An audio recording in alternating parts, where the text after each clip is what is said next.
You know the names. Cartier, Van Cleef and Arpels. They just scream luxury, right? Unbelievable craftsmanship, timeless design. But in today's world, that's just not the whole story anymore. There's a new question everyone's asking. What is a luxury brand's actual responsibility? So today, we're going to look at the giant behind these brands, Richemont, and see how they're trying to answer that very question. Okay, first things first, let's just wrap our heads around the scale we're talking about. Richemont sales last year, over 20.6 billion euros. A number that huge isn't just a sign of success. It's a measure of massive influence. And with that kind of power comes, well, a whole lot of responsibility. And it's a responsibility they say they take very seriously.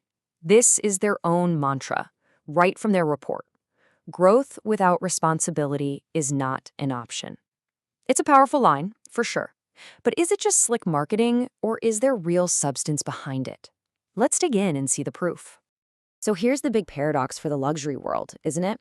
How can a business that's built on things like rarity, desire, and consumption also be sustainable? It seems like Richemont's answer is to try and completely redefine what value even means in the first place. For them, it can't just be some side project or a separate department that puts out a nice report once a year. The whole strategy is to weave sustainability right into the company's DNA, to make all those environmental, social, and governance principles a core part of every single business decision. Okay, first up, action for the planet. Because when it comes to climate change, promises are nice, but numbers are everything. So let's get into the hard data. First off, here's the stamp of approval from the outside. Richemont scored an A- from the Carbon Disclosure Project, also known as CDP. And this is important. This isn't them grading their own homework. This is a top-tier rating for climate action from a major global nonprofit that holds companies accountable. Now, just think about what this number really means. In 2023, 97% of all the electricity they used across the globe, powering everything from their high-tech workshops to their glittering boutiques, came from renewable sources. That is a seriously heavy lift. And look how close they are to hitting the bullseye. The goal is 100% renewable electricity by 2025. This isn't some vague, far-off pledge for 2050. We're talking about something that's right around the corner. It makes a huge promise feel very, very real. But here's the thing. Powering your own buildings is kind of the easy part. The real challenge is what's called Scope 3 emissions. This is so crucial to understand. It's not about their own direct pollution. It's about all the indirect emissions from their entire supply chain, from the mines sourcing their gold all the way to their suppliers' factories. For a company like Richemont, this is the whole shebang. So their goal is a 55% cut in those supply chain emissions by 2030. And they didn't just pull that number out of a hat. It's been validated by the Science Based Targets Initiative, which means it actually aligns with the goals of the Paris Agreement. That is a serious world-class commitment. All right, a company's footprint isn't just measured in carbon, is it? It's also measured in how it treats its people. That sense of responsibility has to go beyond the planet and extend to every single person who works there. We all know the gender pay gap is a massive, stubborn problem everywhere. A lot of companies make pledges, but Richemont went for proof. They sought out Global Equal Salary Certification. Again, this isn't them patting themselves on the back. It's a tough third-party audit that confirms they're actually walking the walk on pay equity. And the sheer scale of this is pretty incredible.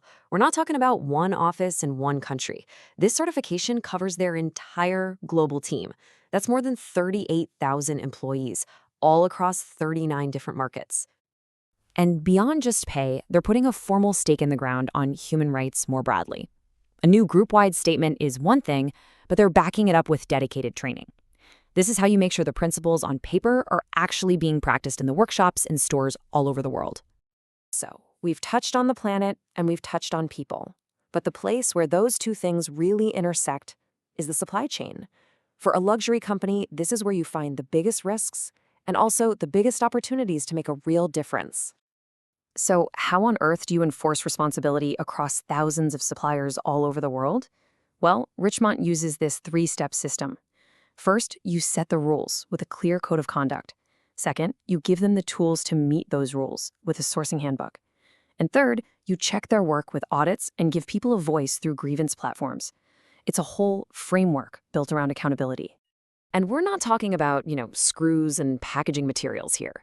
This level of scrutiny applies to the very heart and soul of their products. The gold, the diamonds, the precious gemstones, the leather. These are materials that can be tied to conflict and environmental harm. This is where responsible sourcing isn't just a buzzword, it's an absolute ethical necessity. So you've got climate action, you've got pay equity, you've got supply chain accountability. What does it all add up to? It feels like we're watching a fundamental rewrite of what luxury even is. So let's boil it all down. The key takeaways? First, they're framing responsibility not as a cost, but as an actual driver of growth. Second, their climate action isn't just talk, it's backed by measurable data and science-based targets. And third, it shows that the people and the process behind the product are becoming just as valuable as the product itself. And all of this leaves us with one final big question to think about. In a world where customers, investors, and employees are demanding total transparency, could it be that a company's commitment to responsibility is about to become the ultimate hallmark of true luxury, the most valuable asset of all? Definitely something to consider.